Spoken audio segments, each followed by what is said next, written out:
జై శ్రీమన్నారాయణ.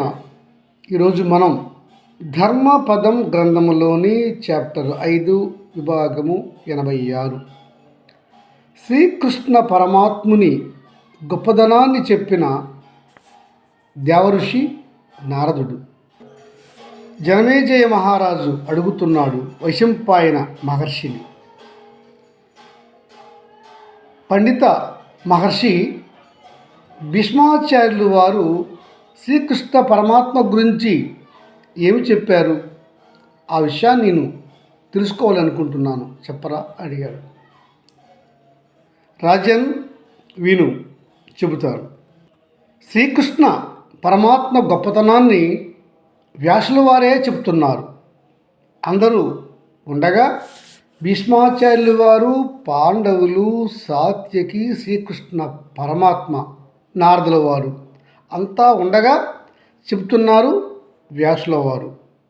శ్రీకృష్ణ పరమాత్మ ఎవరో కాదు, సాక్షాత్తు శ్రీమన్నారాయణుడే.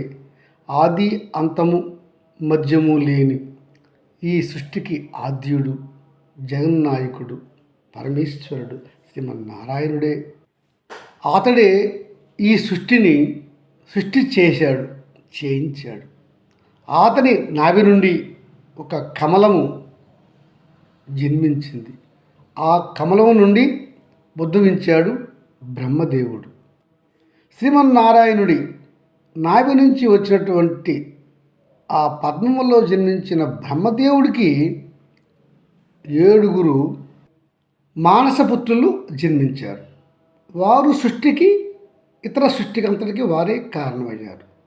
వారు మరీచి, అత్రి, అంగీరసుడు, పులస్త్యుడు, పులహుడు, క్రతువు, దక్షుడు అనేవారు. వీరు తదుపరి కార్యక్రమంలో సర్వ సృష్టికి కారకులయ్యారు. మరీచికి కశ్య ప్రజాపతి జన్మించాడు. కశ్య ప్రజాపతికి సూర్యుడు జన్మించాడు. అత్రి మహర్షికి అనసూయ మాతకు జన్మించిన వారు చంద్రుడు. అతని నుంచి చంద్రవంశము స్థాపించింది. ముందు సూర్యవంశము, తదుపరి చంద్రవంశము 2 ఒకేసారిగా ఈ భూమిపైన ప్రారంభించబడ్డాయి. అవి అలా కొనసాగుతూ ఉన్నాయి. సూర్య చంద్రుల వల్ల పలు రాజవంశాలు వర్ధిల్లుతూ ఉన్నవి, నేటికి ఉన్నవి. ధర్మరాజ, ఇతర పాండవ ముఖ్యులారా, అందరూ వినండి. రాజులు ధర్మంగా రాజ్యపాలన చేయకపోతే ఆ రాజ్యాలలో అధర్మము తాండవిస్తుంది, న్యాయానికి తావు ఉండదు. అలాగే ప్రజలు కూడా అన్యాయ మార్గాలలో నడుస్తారు. అలాంటప్పుడు ధర్మస్థాపన చేయవలసిన బాధ్యత మరలా శ్రీమన్నారాయణుడిదే. అందుకే మరలా భూమిపైన ధర్మాన్ని సుస్థిరం చేయడానికి శ్రీమన్నారాయణుడు వివిధ రూపాలలో అవతరించి ఆ ధర్మాన్ని సుస్థిరం చేస్తాడు. ఆ విధంగానే ఈ ద్వాపర అంతంలో శ్రీకృష్ణ పరమాత్మగా అవతరించాడు శ్రీమన్నారాయణుడు. అతని అంశలతో జన్మించారు బలదేవుడు, అనిరుద్ధుడు, అతని తండ్రి.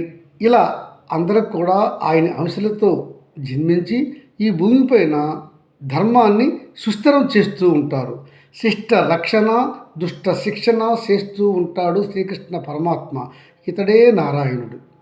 ధర్మరాజ, నీ ప్రక్కన చిరునవ్వు నవ్వుతూ నుంచున్న ఆ మహానుభావుడు, ఆ నీలమేఘ శ్యాముడు ఒక రాజు అని కానీ, లేదా నీకు చుట్టం అని కానీ, ఒక సామాన్య మానవుడని కానీ నువ్వు తలంచుచున్నావా? కాదు. ఆయన ధర్మ సంస్థాపన చేయడానికి ఈ భూమిపైన ఉద్భవించిన శ్రీమన్నారాయణుడు, లీలామానుష్య విగ్రహుడు. ఆయనకు తెలియనిది ఏమీ లేదు, అంతా ఆయనకి తెలిసే జరుగును. ఆయన దేవాది దేవుడు. అంతటి గొప్ప దేవుడు నీకు సన్నిహితంగా ఉన్నాడు అంటే దానికి కారణం ఏమిటో తెలుసా? నీవు అతనికి భక్తుడవు. నీవు నమ్మేది ధర్మం. నీ అన్నదమ్ములు కూడా ధర్మంగానే ఉంటారు, ధర్మాన్ని నమ్ముతారు. అందుకనే మీకు అతడు సన్నిహితంగా ఉన్నాడు. అంతేగాని మీపైన ప్రత్యేకమైన ప్రేమ, ఇతరులపైన ప్రత్యేకమైన కోపము ఆయనకి ఉండదు. ఎవరు ధర్మాన్ని ఆచరిస్తారో, ఎవరు అతనికి భక్తులుగా ఉంటారో వారికి అతడు సేవకుడుగా ఉంటాడు. అది అతని గొప్పతనం, అదే అతని అస్తిత్వం కూడా. ఆయన ఎలా భక్తులను కాపాడుతాడంటే, ధర్మరాజా, ఒక్కసారి అతడిని, ఆ దేవుడిని నమ్మి, మనసా వాచ కర్మనా నమ్మి చేతులెత్తి శ్రీకృష్ణ నే నమ్ముకున్నాను, శరణ వేడుతున్నాను, రక్షించు రక్షించు రక్షించు అని అంటే, ఆ ఆర్తితో వారు అన్న విషయం ఆయన ఎక్కడ ఉన్నా ఆయనకి వినపడుతుంది. వెంటనే ఆయన వచ్చి వారిని రక్షిస్తాడు. అది అతని యొక్క అస్తిత్వము, అతని యొక్క శబ్దము, అతని యొక్క శపథం కూడా. అంత గొప్పవాడు ఆ శ్రీమన్నారాయణ యొక్క అష్టమావతారుడు, పూర్ణావతారుడు శ్రీకృష్ణ పరమాత్మ.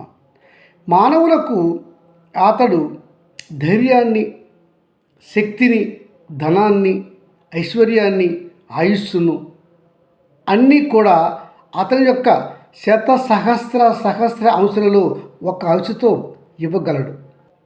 అంతటి గొప్పవాడు ఆ శ్రీమన్నారాయణ యొక్క అష్టమావతారుడు శ్రీకృష్ణ పరమాత్మ. కలియుగంలో అతడిని చెయ్యెత్తి కృష్ణ రక్షించు అంటే రక్షిస్తాడు. అది అతని యొక్క శపథం అని చెప్పాడు వ్యాసుల వారు. అది విన్న ధర్మరాజు అంటున్నాడు, మహాత్మా వ్యాసమునీంద్ర, మీకు తెలియనిది లేదు. అయితే ఏ మంత్ర స్మరణతో, ఏ నామస్మరణతో ఉత్కృష్ట పరమాత్మ స్థితిని పొందగలడు మానవుడు? ధర్మరాజా, ఈ విషయం కూడా నేను దేవర్షి నారదుల వారు నాకు చెప్పిన విధముగానే నీకు చెప్తాను, వినుము. నారద మహర్షి ఒకరోజు శ్రీమన్నారాయణుని ప్రార్థిస్తూ అడుగుతున్నాడు, శ్రీమన్నారాయణ, మీరు భక్త సులభుడని, భక్త ఆధీనుడని, భక్తుల పక్షపాతి అని, మానవులకు ముక్తి ఇచ్చే ప్రధాన దేవాది దేవుడు అని, ఆది మధ్యము అంతము లేని పరమాత్మవని ఋషులు, దేవతలు కొనియాడుతున్నారు. నీకు భక్తుల ఆలన పాలన, రక్షణ, వారికి పుణ్యం బట్టి ముక్తిని ప్రసాదించుట అత్యంత ఇష్టమైన కార్యమని చెప్పుకుంటున్నారు దేవతలు, ఋషులు. అలాంటప్పుడు శ్రీమన్నారాయణ, నిన్ను భక్తులు ఏమని స్మరించాలి? నిన్ను స్మరించు మంత్రమేది, నామమేది నాకు చెప్పరా అని నారదుల వారు ఆర్తితో శ్రీమన్నారాయణుడిని ప్రార్థించగా, శ్రీమన్నారాయణుడు ప్రసన్నుడై ఇలా చెప్తున్నాడు నారద మహర్షికి, నారద, నన్ను భక్తితో పూజించు భక్తులు, ప్రార్థించు భక్తులు ముందుగా వారు గొప్ప నిర్మలమైన భక్తి తత్వముతో ఉండాలి, నిష్ఠతో ఉండాలి. వారు నిష్కలమైన భక్తి శ్రద్ధలతో, ఇంద్రియ నిగ్రహంతో ఉంటూ నన్ను ప్రార్థించాలి. నారద, ఇట్టి లక్షణాలు శ్రీమన్నారాయణ యొక్క రూపమైన విష్ణువుకు ఇష్టమైనటువంటి ప్రార్థనా నియమాలు. నారాయణ భక్తులు, విష్ణు భక్తులు, వారికి ఉండవలసిన లక్షణాలు ఇవి. నారద పాపరహితులు, ధర్మజీవనులు, జీవహింస చేయని వారు, అసత్యాలు ఆడని వారికి అనుకోకుండానే ఈ లక్షణాలన్నీ అలవడతాయి. ఇంకా కొందరు పాపములు చేసి ఉంటారు, అధర్మ మార్గాలు ఎంచుకొని జీవనాన్ని సాగిస్తారు. తరువాత వారు మారు మనసు పొంది మరలా అట్టి పాపములు చేయకుండా ఉంటూ ఆ చేసిన పాపాలను నిష్కృతి కొరకు మంచి మార్గాన్ని ఎదుగుతారు. వారు చేసిన ఆ పాపాలకు పరిహారంగా విష్ణు రూపంతో ఉన్నటువంటి నారాయణుడిని ఆశ్రయిస్తే విష్ణువుకు మెచ్చినటువంటి పద్ధతి అనుస్మృతి. అనుస్మృతి ద్వారా శ్రీమన్నారాయణ యొక్క రూపమైన విష్ణువు వారిని రక్షిస్తాడు, వారి పాపాలను తొలగిస్తాడు. అనుస్మృతి వారు ఆచరించాలి. నారద, ఈ మంత్రానికి ముందు ఓంకార శబ్దాన్ని చేర్చాలి. తదుపరి నమస్సు అనే శబ్దాన్ని చేర్చాలి.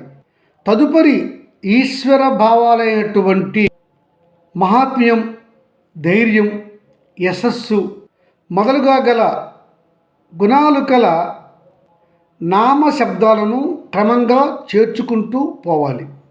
ఆ నామాలకు చతుర్థి విభక్తిని కలిపితే ఓం నమో భగవతే వాసుదేవాయ, ఇంకా ఓం నమో వాసుదేవాయ, ఓం నమో మహాశయ శశే, ఇలా ఇతర నారాయణుని నామాలతో మంత్రాలు ఏర్పడతాయి. గనుక నరుడు తాను చేసిన పాపాలను పోగొట్టుకోవాలన్నా, లేదంటే మోక్షాన్ని కావాలనుకున్నా కానీ ఇలా నారాయణుని భక్తి శ్రద్ధలతో నామాన్ని, మంత్రాన్ని స్మరిస్తూ ఆ తరువాత ఆయన యొక్క అనుస్మృతి పేరగల స్తోత్రాన్ని పారాయణం చేయాలి. అనుస్మృతి జపము కూడా చేయవచ్చు, పారాయణము చేయవచ్చు, ప్రార్థన చేయవచ్చు. అప్పుడు ఆ నరునికి ధర్మార్థ కామ